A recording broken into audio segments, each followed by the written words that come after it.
Of mass linear momentum collision का numerical 61।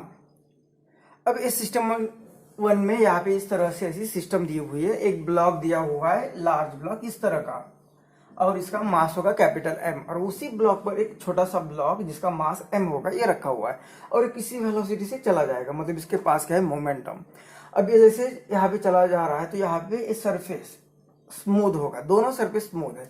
हर कोई surface यहाँ पे दिया है कि हर सरफेस स्मूथ है, मतलब यहाँ पे कोई फ्रिक्शन नहीं होगा।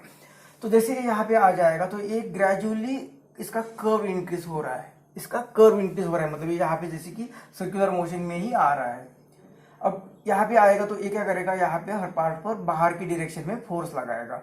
तो जब ये वर्टिकल पार्ट यहाँ पे आ जाएगा, ये ब्लॉक ऐसे, तो वो बाहर की डायरेक्शन में फोर्स लगाएगा और बाहर के डायरेक्शन में फोर्स लगा रहा है, लेकिन यहाँ पे कुछ फ्रिक्शन नहीं। मतलब इसके कारण क्या होगा, ये ब्लॉक भी उस फोर्स के कारण इस डायरेक्शन में आएगा, इस डायरेक्शन में मूव होगा। मतलब जैसे कि हम इस ब्लॉक पे अगर खड़े रहेंगे तो हमें क्या लगेगा कि ये ब्लॉक ऐसे जा रहा है और ऐसे ऊपर जा रहा है, ऐसे ऊपर जा रहा है।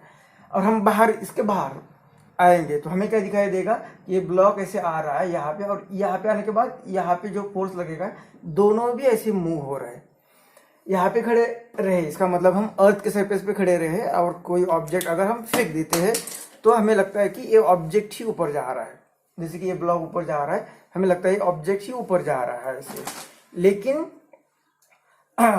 ये अर्थ भी इसके साथ रोटेट हो रही है, अर्थ भी रोटेट हो रही है, लेकिन हमें नहीं पता चल रहा है। वैसे यहाँ पे आदमी को नहीं समझ में आएगा, लेकिन उसके बाहर के आदमी को क्या लगेगा कि ये तो ऐसे ऊपर जा रहा है, लेकिन साथ साथ ये हॉरिजॉन्टल डायरेक्शन में भी मूव हो रहा है, और ये इस डायरेक्शन में दोनों भी इसे चिपक के रहेगा। तो दोनों ब्लॉक, ये कैपिटल एम और ये स्मॉल एम, दोनों भी इस डायरेक्शन में, मतलब ये एक्स एक्सिस के अलावा मूव हो गए। तो हमें पूछा है कि इसकी वेलोसिटी कितनी होगी, और क्वेश्चन में एक सेंटेंस दिया है कि सिस्टम इज लेफ्ट इटसेल्फ। मतलब ये सिस्टम उसके है, हम कोई बाहर का फोर्स यहाँ पे नहीं लगा रहा है। तो इसका मतलब एक्सटर्नल फोर्स यहाँ पे कोई नहीं होगा, तो कंजर्वेशन ऑफ मोमेंटम कंजर्व रहेगा। मतलब इनिशियल मोमेंटम जो होगा वही हमेशा वही रहेगा, फाइनल मोमेंटम भी वही रहेगा। तो इनिशियल ये तो रेस्ट पे, मतलब ये सिर्फ ये स्मॉल ब्लॉक ही मोशन में है, और यहाँ पे आने के बाद दोनों भी इस डायरेक्शन में, मतलब एक्स एक्सिस में मूव हो गए। तो दोनों एक ही बॉडी है, एक दूसरे को चिपक के बैठ रहे इधर, मतलब ये एक ही बॉडी है, और वो कितने वेलोसिटी से मूव हो रही है वो हमें फाइंड करना है। एक्स एक्सिस है इसलिए हमें वी एक्स लिखा, तो ये वी एक्स ही फाइंड करना है। तो ये कितना आ रहा है, ए एम, और ए से डिवाइड होगा ये ब्रैकेट, और ये वेलोसिटी, तो एक कॉमन वेलोसिटी होगी दोनों की भी, कि उस वेलोसिटी से वो एक्स एक्सिस पर मूव हो रहे हैं। तो ये पार्ट ए था। बी पार्ट में हमें बोला है कि find the speed of smaller mass when it breaks off the larger mass at height h। तो ये जैसे यहाँ पे आ जाएगा, ग्रेजुअली कर्व यहाँ पे सरफेस बन रहा है, ये ऊपर ऊपर चला जाएगा, और यहाँ पे हाइट h है। अब यहाँ इसके बाद क्या होगा कि ये ब्लॉक ऊपर चला जाएगा, यहाँ पे आने के बाद ये ब्रेक ऑफ होगा, और ये आगे यहाँ पे वी वाई लिखते हैं, यहाँ पे ऊपर की डायरेक्शन में जा रहा है। तो इस केस में यहाँ पे जब ये निकल जाएगा यहाँ पे, तो यहाँ पे कितनी वेलोसिटी रहेगी, तो ये जब उसे ब्रेक करेगा, एच हाइट यहाँ पे निकल रहा है, तो उस टाइम पे इसकी वेलोसिटी कितनी होगी ये हमें बताया। तो पहले कितनी थी, पहले v वेलोसिटी थी, मतलब उसके पास काइनेटिक एनर्जी थी 1/2 mv²। जैसे जैसे ऊपर चला जाएगा उसकी पोटेंशियल हाइट बढ़ रही है, मतलब पोटेंशियल एनर्जी बढ़ रही है, तो ये एनर्जी कुछ पोटेंशियल एनर्जी में कन्वर्ट होने में जा रही है, मतलब ये वेलोसिटी तो कम होगी। प्लस ये भी इस तरह से मूव हो रहा है, मतलब ये तो पहले रेस्ट में था, अब ये भी मोशन में आ गया, मतलब इसकी काइनेटिक एनर्जी गेन होने में भी इस एनर्जी का कुछ हिस्सा होगा, तो ये एनर्जी कम हो जाएगी, तो कम होगी मतलब वेलोसिटी भी कम होगी। तो इस पॉइंट में रीच होने के बाद उसकी वेलोसिटी कितनी होगी ये हमें फाइंड करना है। मतलब क्या होगा कि एनर्जी कन्वर्ट हो रही है इन अदर फॉर्म, तो हमें कंजर्वेशन ऑफ एनर्जी यहाँ पे यूज करना पड़ेगा।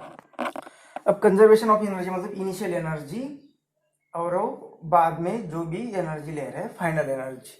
अब इनिशियली इसके पास ही है, सब रेस्ट में, तो इसके पास ही एनर्जी है, तो पहले एनर्जी तो होगी 1/2 mv²। अब इसका कन्वर्जन कहाँ पे हो रहा है, तो ये ब्लॉक जैसे यहाँ पे आ रहा है, तो ये हॉरिजॉन्टल डायरेक्शन में भी, एक कर्व है तो पहले हॉरिजॉन्टल डायरेक्शन में था, तो ये तो कंपोनेंट रहेगा, लेकिन इस सरफेस के कारण ये ऊपर भी जा रहा है, ये वी वाई वेलोसिटी से ऊपर भी जा रहा है, हमें यहाँ पे फाइंड करना है। तो यहाँ पे क्या होगा, इसे ए बी वेलोसिटी होगी और ऊपर की वेलोसिटी भी होगी। तो ये हॉरिजॉन्टल डायरेक्शन में ये ब्लॉक पूरी सिस्टम क्या हो रही है, इस डायरेक्शन में मूव हो रही है, साथ साथ ये ऊपर भी जा रहा है, साथ साथ ये ऊपर भी जा रहा है। तो पहले तो इस डायरेक्शन में 1/2 ये पूरी सिस्टम हॉरिजॉन्टल डायरेक्शन में मूव हो रही है, तो 1/2 ये पूरा मास कितना होगा, स्मॉल ब्लॉक भी जा रहा है इस डायरेक्शन में और ये भी जा रहा है इस डायरेक्शन में, और उसकी वेलोसिटी vx² इतनी काइनेटिक एनर्जी होगी हॉरिजॉन्टल डायरेक्शन में, प्लस स्मॉल ब्लॉक ऊपर भी जा रहा है, मतलब 1/2 m ये vy², मतलब यहाँ पे अगर होगा तो उसकी वेलोसिटी vy²। हम ये पॉइंट में ले रहे हैं, यहाँ पे तो स्टार्ट हो गई, लेकिन हॉरिजॉन्टल वेलोसिटी कांस्टेंट रहेगी। ये ब्लॉक यहाँ पे हो, यहाँ पे हो, यहाँ पे हो, हॉरिजॉन्टल वेलोसिटी तो कांस्टेंट रहेगी, ये वेलोसिटी चेंज होती जाएगी। तो इस पॉइंट पर ये दोनों भी यहाँ पे, मतलब ये अगर ब्रेक ऑफ भी हो रहा है, तो इंडिविजुअल भी लेते हैं हम, तो जब ये ऊपर चला जाएगा तो इसकी वेलोसिटी तो ये कैपिटल M, इसकी वेलोसिटी तो vx² रहेगी, प्लस स्मॉल ब्लॉक जो होगा इसे दो वेलोसिटी होगी, इस डायरेक्शन में भी होगी v(m) vx² और 1/2 m vy²। तो ये हमने पहले साथ में लिखा था, लेकिन ये ब्रेक ऑफ होने के कारण इंडिविजुअल भी लिखते तो ये ऐसा लिख सकते, प्लस ये जैसे ऊपर जा रहा है पोटेंशियल एनर्जी भी गेन कर रहा है, मतलब mg, और हमें एक ब्रेक ऑफ कब होगा इसका, h हाइट पर, तो ये mgh। तो इस तरह से ये आ गया। तो पहले तो थ्रू आउट 2 से मल्टीप्लाई करते, तो इसे 2 से मल्टीप्लाई किया, इसे 2 से मल्टीप्लाई किया, इसे b, तो इससे यहाँ पे 2 मल्टीप्लाई होगा। अब वेलोसिटी फाइंड करनी है हमें, कौन सी, स्मॉलर ब्लॉक जो होगा उसकी वेलोसिटी यहाँ पे फाइंड करनी है। मतलब हमने पहले पार्ट में तो ये vx कंपोनेंट तो फाइंड किया है, ये vx आया, अभी vy फाइंड करेंगे और दोनों का रिजल्टेंट ले लेंगे, तो ये इसकी वेलोसिटी होगी। तो इसके लिए हमने vx फाइंड किया, तो vy फाइंड करना है, मतलब ये फाइंड करना है। तो ये बाकी सभी टर्म्स हम इस साइड में शिफ्ट कर देते, तो ये mv², इसे भी इस साइड में ले लेते, तो ये इस साइड में आ जाएगा तो ये माइनस बनेगा, ये भी इस साइड में आ जाएगा तो ये माइनस बनेगा, इसे रख देते और इसे इस साइड में ले लेते, तो ये भी माइनस बन जाएगा। तो ये इज इक्वल टू mvy², इस तरह से vy² फाइंड करना है। अब m से थ्रू आउट डिवाइड करते तो क्या होगा कि vy चाहिए, तो m से थ्रू आउट डिवाइड करेंगे, तो ये यहाँ पे m से डिवाइड किया, यहाँ पे m से डिवाइड करेंगे, यहाँ पे m से डिवाइड करेंगे, और ये भी m से डिवाइड करेंगे, तो m सब चला गया। अब ये vy², तो यहाँ पे vx जो है उसे पहले ब्रैकेट में ले सकते हैं, या vx की वैल्यू यहाँ पे पुट कर देंगे, तो ये v² माइनस ये कितना है, कैपिटल M और स्मॉल m, और इसे भी अंदर ले लेते हैं, तो ये कितना आ जाएगा, प्लस, क्योंकि माइनस साइन बाहर ले लिया हमने, तो ये प्लस, और ये कितना आ जाएगा, vx², 1 आ जाएगा, और ये vx² कॉमन लिया, तो ये इधर इतना रहेगा, ये माइनस का प्लस होगा, और ये 1 vx² minus 2gh is equal to vy²। अभी vx की वैल्यू यहाँ से यहाँ पे पुट कर देते हैं, तो ये इक्वेशन बनेगा, ये vx² की वैल्यू यहाँ पे पुट करने के बाद ये बनेगा, यहाँ पे नीचे लिख देते हैं, तो v² माइनस ये कैपिटल M, और ये इसका एलसीएम लेते हैं, तो ये होगा इस तरह से, और ये vx² ये इस यहाँ पे, और इसका स्क्वायर है तो ब्रैकेट का स्क्वायर कर देते हैं, ब्रैकेट, और ये v, तो ये इसका ब्रैकेट का स्क्वायर और ये v का स्क्वायर, ये, और minus 2gh is equal to vy²। अब यहाँ पे क्या हो रहा है, ये ब्रैकेट का स्क्वायर है, तो ये इंडिविजुअल स्क्वायर लिखेंगे, तो ये m का स्क्वायर और ये ब्रैकेट का स्क्वायर, तो एक टर्म यहाँ की इसके एक टर्म के साथ चली जाएगी, और एक m यहाँ का इस एक m के साथ चला जाएगा, तो ये टर्म यहाँ पे इस तरह से आ जाएगी। अब इसे ठीक से लिखेंगे तो ये आएगा m/m plus capital M v² और ये -2gh is equal to vy²। हमें चाहिए vy, तो ये वी वाई स्क्वायर जो मिल गया तो यहाँ पे लिख दिया। हमें चाहिए velocity of this small block यहाँ पे। तो ये वेलोसिटी इसे ऊपर की डायरेक्शन में वर्टिकल वेलोसिटी भी है और ये हॉरिजॉन्टल वेलोसिटी भी है। तो इसकी वेलोसिटी हमें रिजल्टेंट वेलोसिटी फाइंड करनी पड़ेगी और वो रिजल्टेंट वेलोसिटी क्या होगी, v x square plus we y square. ये रिजल्टेंट का फॉर्मूला क्योंकि दोनों के बीच में एंगल है 90 का। तो ये v इज इक्वल टू यहाँ पे दोनों की वैल्यू पुट करते तो वी एक्स स्क्वायर क्या आ जाएगा, या अंडर रूट में पूरा a m upon a small m plus capital M और ए वी, ये दोनों का स्क्वायर, ये पूरा स्क्वायर मतलब इसका स्क्वायर इसका स्क्वायर, ये सब ब्रैकेट में प्लस वी वाई का स्क्वायर मतलब A plus V square minus M upon M plus capital M और ये वी स्क्वायर माइनस 2gh और ये पूरा है ब्रैकेट में और इसका स्क्वायर रूट। तो ये तो यहाँ पे कॉमन होगा, तो ये कॉमन लिख लेते पहले। अब ये v इज इक्वल टू, ये तो स्क्वायर रूट में रहेगा और ये एम स्क्वायर और ये v square divided by a small m plus capital M और इसका square plus a v square को कॉमन लेते इसके साथ तो ये आएगा 1 minus M upon M plus capital M और ये ब्रैकेट के बाहर एम स्क्वायर माइनस 2gh और इसका स्क्वायर रूट। अब इससे इसका एलसीएम लेते हैं तो ये आएगा ऊपर यहाँ पे m plus capital m plus capital m और ये माइनस और ये ब्रैकेट में रहेगा a small m plus capital m। तो इस m के साथ ये m चला जाएगा और सिर्फ ऊपर कैपिटल m रहेगा और ये v स्क्वायर, तो इसके साथ भी उसे कॉमन में लेते हैं। ए वी स्क्वायर को अगर कॉमन ले लेंगे तो यहाँ पे क्या रहेगा, ए एम स्क्वायर और a m plus capital M का स्क्वायर और यहाँ पे वी स्क्वायर को कॉमन ले लिया तो प्लस ए कैपिटल एम और a m plus capital M और ये ब्रैकेट के बाहर रहेगा वी स्क्वायर। तो क्या करते इसका भी एलसीएम कर ले लेते तो ये भी वी एम स्क्वायर करना है तो यहाँ पे मल्टीप्लाई करना पड़ेगा m प्लस कैपिटल m से, तो मतलब इसका एक कॉमन आ जाएगा m प्लस कैपिटल m का स्क्वायर। अब ये वी स्क्वायर और ये माइनस 2gh और इसका स्क्वायर रूट, ये वैल्यू आ जाएगी। इसे और भी लिखना है तो small m capital m bracket solve करते हैं तो small m capital m plus capital m का स्क्वायर। तो इस तरह से v की वैल्यू आ जाएगी। अब सी पार्ट करना है। सी पार्ट में बोला है कि find the maximum height from the ground that the smaller mass ascends.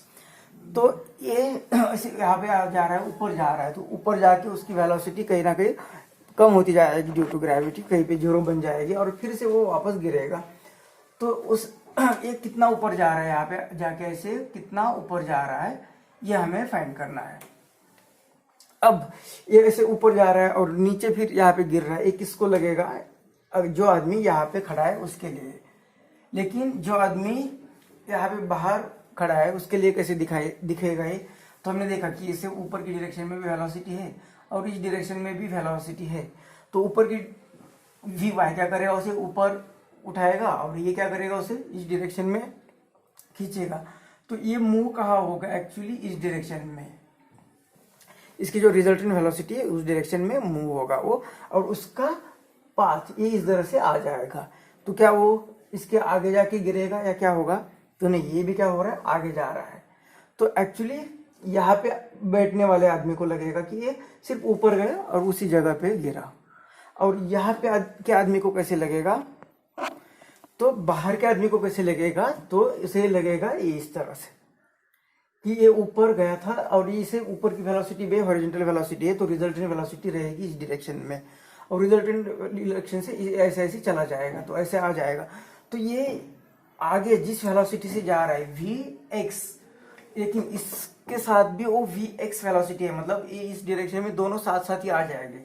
तो जब ये ऐसे ऊपर जाके यहाँ पे आ रहा है तब ये भी इतना डिस्टेंस से ट्रैवल करेगा और फिर ये जैसे यहाँ पे ये आ जाएगा, यहाँ से निकला था और वो वापस यहाँ से आ रहा है। एक्चुअली बाहर के आदमी को ये ऐसे प्रोजेक्टाइल मोशन दिखेगी, इस आदमी को सिर्फ ऊपर गया नीचे गया। तो ये काइनेमेटिक्स के हमने जब प्रोजेक्टाइल मोशन किए थे तो रेल पे आदमी खड़ा रहता था और ऊपर ऐसे बॉल फेंकने के बाद वो कुछ डिस्टेंस यूनिफॉर्म वेलोसिटी से रेल आगे जाती है तो वो वहाँ पे कैच करता है, तो उसे लगता है ऊपर गया नीचे आ गया। हमने उससे उस इक्वेशन का यूज करके टाइम फाइंड करते थे और बाहर के आदमी को लगता था कि ये प्रोजेक्टाइल मोशन में बॉडी मूव हो गई है। तो इस तरह का ये प्रोजेक्टाइल मोशन का ही यहाँ पे कॉन्सेप्ट यहाँ पे हो गया। अब हमें फाइंड करना है कि इसे मैक्सिमम हाइट कितनी लगेगी। तो मैक्सिमम हाइट तो हम काइनेमेटिक्स के बहुत ही बेसिक एग्जांपल होते हैं। फाइनल वेलोसिटी 0 बन जाएगी, इनिशियल वेलोसिटी v है और एक्सेलरेशन g के कारण वो रुक रही है, तो हाइट फाइंड कर सकते हैं। Matrix equation v² is equal to u² plus 2as। अब ये इक्वेशन कैसे बनेगा, ये क्या है, v क्या यहाँ पे जाकर वो स्टॉप होगी तो ये 0 बन जाएगी। u क्या है, इनिशियल वेलोसिटी यहाँ पे, तो ये v² और ये एक्सेलरेशन क्या है g, और ये s मतलब ये कितनी हाइट यहाँ पे जाने वाला है, ये जो फाइंड करना है वो, और ये ऊपर जा रहा है और ये एक्सेलरेशन नीचे की डायरेक्शन में से डिसलरेट कर रहा है, इसलिए ये तो ये v² इधर आ गया तो क्या होगा, ये माइनस हो जाएगा, minus v² is equal to, तो ये माइनस माइनस भी चले जाएगा, हमें h फाइंड करना है तो 2g यहाँ पे आके डिवाइड करेगा, तो ये बन गया यहाँ पे h, इस तरह से h बन गया। अब यहाँ पे v² की वैल्यू ऑलरेडी हमने फाइंड की है, तो ये वैल्यू सिर्फ पुट कर देनी है, बाकी कुछ नहीं। तो h इज इक्वल टू, यहाँ पे h इज इक्वल टू वो आ जाएगा v² minus m divided by small m plus capital M, v² minus 2gh, ये v² की वैल्यू और whole divided by 2g, whole divided by 2g। तो इस v² को ब्रैकेट, इसे v² को कॉमन ले लेते, तो ये रहेगा यहाँ पे 1 minus small m upon m, और ये v² minus 2gh whole divided by 2g। अब इसका एलसीएम ले लेते हैं, तो ये यहाँ पे आके होगा small m plus capital M, small l plus capital M minus, और ये यहाँ पे एक एलसीएम आ जाएगा, तो इस कैपिटल M स्मॉल और ये प्लस माइनस कैंसिल होगा और यहाँ पे सिर्फ रहेगा कैपिटल M और यहाँ पे रहेगा small m plus capital M। अब 2g इसे भी डिवाइड कर रहा है, इसे भी डिवाइड कर रहा है, तो इसे डिवाइड करेंगे, माइनस इसे सेपरेट लिख देते हैं, तो ये 2g यहाँ पे डिवाइड करके इसका गायब करेगा, सिर्फ यहाँ पे h रहेगा, तो कितना h आ गया, तो ये हमारा आंसर आ गया, ये capital M divided by small m bracket में उनके एडिशन कैपिटल M के साथ, और ये 2GB, और ये रहा v² माइनस h, तो ये रहा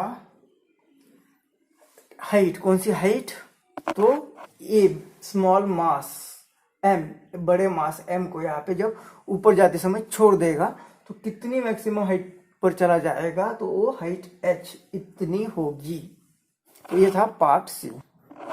तो डी पार्ट में बोला है कि show that the smaller mass will again land on the bigger one, find the distance travel. तो इस पहले ये पार्ट करते हैं C1 का पहला पार्ट।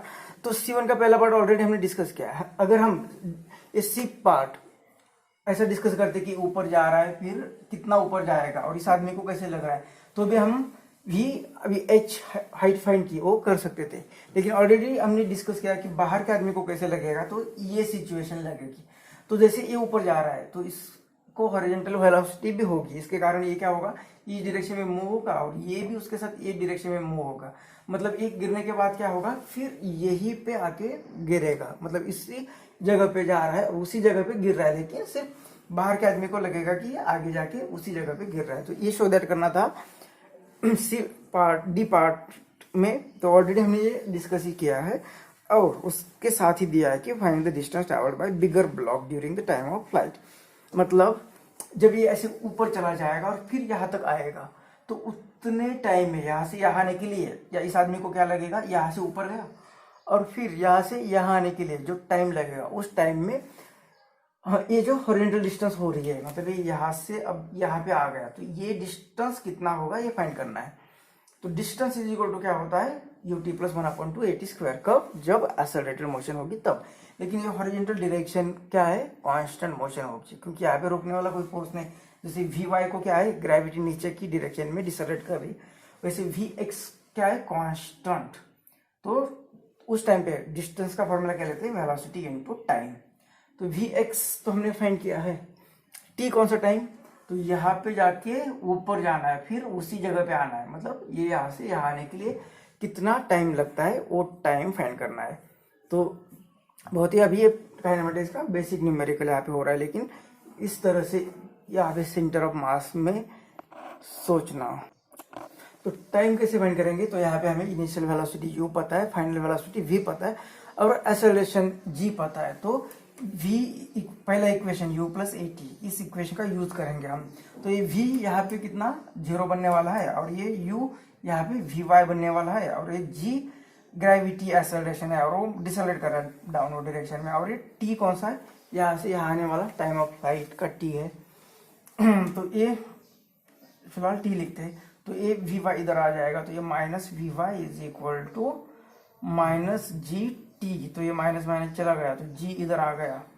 तो इतना टाइम यहाँ से ऊपर जाने के लिए लगता है, टोटल टाइम यहाँ पे आने के लिए। तो फिर यहाँ पे आने के लिए या यहाँ से यहाँ जाने के लिए t हुआ, फिर यहाँ से यहाँ आने के लिए मतलब फिर से 2t फाइंड करना पड़ेगा, मतलब 2 से g है, ये जो यहाँ पे आ रहा है g आ रहा है, तो इतना t होगा। तो t की वैल्यू ये पुट करते हैं यहाँ पे, तो d is equal to v x into t, t की वैल्यू कितनी है 2vy अपॉन जी। तो वी एक्स यहाँ पे है, वी वाई यहाँ पे है, तो d इज इक्वल टू यहाँ पे v x small m plus capital M v, और t की वैल्यू ये हमने अभी 2vy फाइंड करना है, यहाँ पे मल्टीप्लाई करना है 2 और vy की वैल्यू पूरा अंडर रूट कितना, capital M small m plus capital M v square minus 2gh, अब इसका अंडर रूट। तो इसे भी अंदर ले लेते तो ये कितना आएगा, d is equal to 2mv upon small m plus capital M, और ये अंडर रूट में क्या, अंडर रूट में capital M v square upon small m plus capital M square minus 2gh। इसे मल्टीप्लाई करेंगे तो ये आएगा m प्लस कैपिटल M, और फिर ए एलसीएम पूरे के लिए आएगा small m plus capital M। तो अभी ये आंसर आ जाएगा। इसे अंदर ले लेते तो इसका स्क्वायर करना पड़ेगा, और इसका स्क्वायर और इसका 1 मतलब ये या इसे बाहर लेते तो ये तो है 1 और ये 1/2 मतलब ये 3/2, इसे बाहर ले लिया तो ये आएगा 3/2। तो ये इतना डिस्टेंस ट्रैवल करेगा बिगर ब्लॉक, यहाँ का देना बाकी है, तो ये जी यहाँ पे लिख देते।